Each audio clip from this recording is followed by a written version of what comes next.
विरोधी पक्षाला नाही तर जनतेला सुद्धा धक्का बसलेला आहे।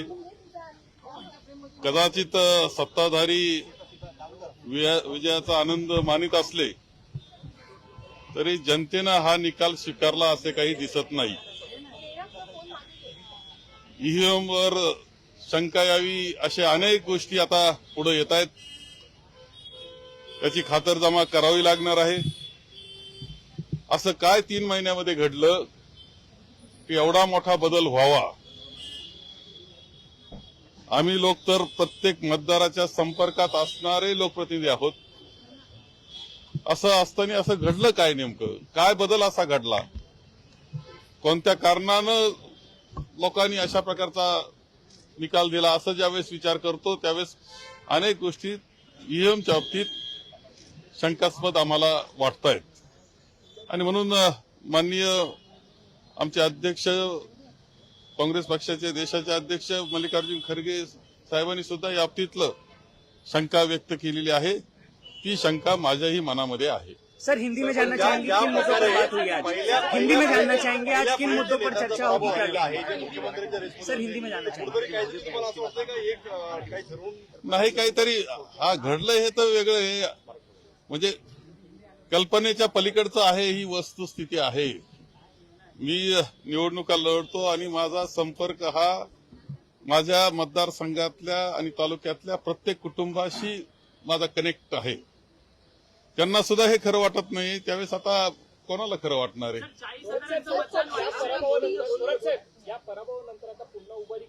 नाही, उभारी होईल, कारण जनता निश्चितपणे जनतेच्या मनामध्ये सुद्धा खूप शंका या बाबतीत आहेत।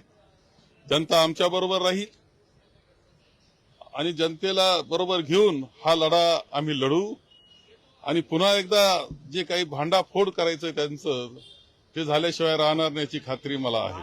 सर, हिंदी में जानना चाहेंगे आज किन मुद्दों पर चर्चा होने वाली है, किन मुद्दों को लेकर बात होगी? जी सर, थोड़ा सा माझा की आता यापुढे ज्या निवडणुका होतील तिथे त्या स्वबळावर लढाव्याचं ठाकरेंच्या नेत्यांनी भूमिका घेतली आहे। नाही, ठीक आहे, तो विषय वेगळा आहे। तो ज्याचा त्याचा अधिकार असतो, स्वतःच्या बळावर लढायचं कसं बरोबर घेऊन जायचं, कशात आम्हाला या सत्ताधाऱ्यांच्या विरोधात लढता येईल याचा विचार आम्ही निश्चितपणे करू, जे योग्य असेल ते करू। परंतु हे सगळंच अत्यंत वेगळं कल्पनेच्या पलीकडचं आहे। थोड़ा सा हिंदी में जानना चाहेंगे। थोड़ा सा काँग्रेसचे आता आमदार तुमच्यासोबत किती राहतील हा प्रश्न आहे। काँग्रेसचे आमदार आता काँग्रेसचे आमदार नाही, मला अरे एक मिनिट,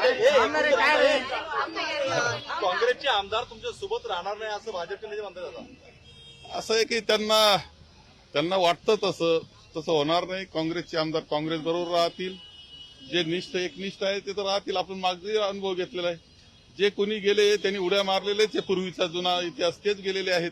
त्यामुळे आम्हाला काही त्या बाबतीत शंका नाही। हे सर्व आमदार निश्चितपणे काँग्रेस बरोबर राहतील आणि सर्वजण एकत्र पद्धतीनं विरोध जो आहे सत्तेला विरोध जे करायचा योग्य ठिकाणी तो विरोध करतील आणि जनतेचे प्रश्न ठामपणे मांडतील याची खात्री मला आहे। सर्व बहुमत आल्यानंतर सुद्धा मुख्यमंत्री पदाचा चेहरा ठरत नाहीये। एकनाथ शिंदे कुठं नाराज असतो पाहायला मिळतं। एकनाथ शिंदे आज पीसी घेतायत, ते सामोरं जातात, आज मौन सोडतायत, काय आपण नाही, शेवटी त्यांच्या कल्पनेच्या पलीकडेच सगळं घडलेलं आहे। हेच अजूनही गांगरून गेलेले अशा प्रकारची परिस्थिती आहे। त्यावेळेस आता तो निर्णय करताना शेवटी ती तानातानी तर होणारच आहे।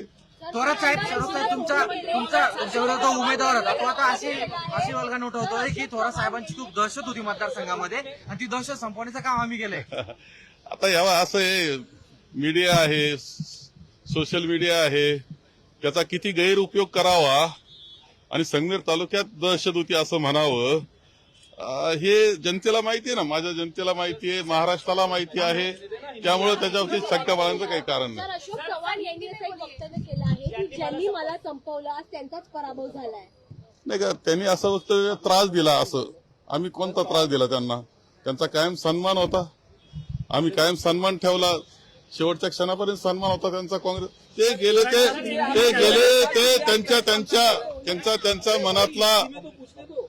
त्यांच्या मनातला हेतू साध्य करण्याकरता ते गेलेले। सर, एकनाथ शिंदे आज मौन सोडतात, गेले 3 दिवस ते बोललेले नाहीत। महायुतीकडे सर्वाधिक बहुमत आहे, तरी देखील मुख्यमंत्री निवडला जात नाहीये. नाही ते आता मौन सोडतात तर काय बोलतात हे ऐकण्यास उत्सुक आहे आम्ही. सर हिंदी में जानना चाहेंगे, एकनाथ शिंदे अभी प्रेस कॉन्फ्रेंस ले रहे हैं, आज कुछ बात करेंगे मुख्यमंत्री पद को लेकर? मुझे मालूम नहीं अभी तो एकनाथ शिंदे जी हमारे अभी भी सीएम है, प्रभारी सीएम है, वो क्या बोलेंगे मुझे मालूम नहीं, लेकिन क्या बोलेंगे इसके लिए हमें भी इच्छा है सुनने के लिए कि क्या बोलने वाले हैं। सर, ईवीएम को लेकर कई सवाल खड़े हुए हैं। मल्लिकार्जुन खड़गे ने सवाल उठाए, क्या कहना? नहीं वो सच लगता है। बहुत सारे सबूत जो दिखते हैं प्रथम दर्शनी उसमें तो कुछ न कुछ ईवीएम के में प्रॉब्लम है ऐसा दिखता है। लोगों में भी संभ्रम है कि क्या हुआ है ऐसा कि ये रिजल्ट आया है। तो ईवीएम के बारे में तो संभ्रम है। माननीय मल्लिकार्जुन खड़गे साहब ने वही बोला है। इसको लेकर कोई प्लान है क्या चेकिंग के लिए आप देंगे ये? हमने तो चेकिंग के लिए दे रहे हैं, लेकिन इसमें क्या निश्चित प्रॉब्लम है वो आज मुझे मालूम नहीं है, लेकिन हमारे लोग खोजेंगे जरूर, वो भंडाफोड हो जाएगा। सर ईव्हीएमच्या विरोधात काही आंदोलन करण्याचा आवाज उठवण्याचा नाही माननीय अखिल भारतीय कांग्रेस कमेटी आणि प्रदेश कांग्रेस कमेटी सांगेल ते पद्धतीने आम्ही पुढे जाऊ। सर, अंबादास दानवे की तरफ से बयान दिया गया है कि खुद के दम पर लड़ना चाहिए था, खुद के दम पर लड़े होते तो शायद और ज्यादा सीटें आती। ठीक है, अभी ये तो चलने वाला है। सोचते हैं कैसा करना चाहिए था, कैसा नहीं करना चाहिए था, ये तो सोचते हैं, उसमें उनकी सोच है। वो कांग्रेस के बड़े नेताओं की हार के सबसे ज्यादा चर्चे हैं। ऐसे में सर ये जानना चाहेंगे कि जिस तरह से ये पूरा घटनाक्रम, क्या आप भी ईवीएम पर सवाल खड़े कर रहे हैं? क्या मुझे भी ईवीएम पर पूरा सवाल है, पूरी मेरे मन में भी लगता है कि कुछ न कुछ गड़बड़ तो है ही। मुख्यमंत्री पद को लेके एकनाथ शिंदे नाराज हैं, ऐसी बातें आ रही है कि उनको भी मुख्यमंत्री बनना है। होगा, उन्होंने भी अपनी ताकत है उनकी, वो दिखाते होंगे वहाँ। आज नेता निवड होईल आजच्या बैठकीमध्ये ते नेता निवडतील की नाही हे मी कसं सांगू, परंतु आमचा गट नेत्याच्या बाबतीतला काहीतरी निर्णय होईल। सर, परिवारवाद को लेकर कई बातें होती थी, अब एकनाथ शिंदे चाह रहे हैं कि शायद श्रीकांत शिंदे को उप मुख्यमंत्री बनाया जाए, ऐसी चर्चाएं चल रही हैं, आप क्या कहेंगे? ये मुझे आपने सुना है, मैंने सुना नहीं अभी तक।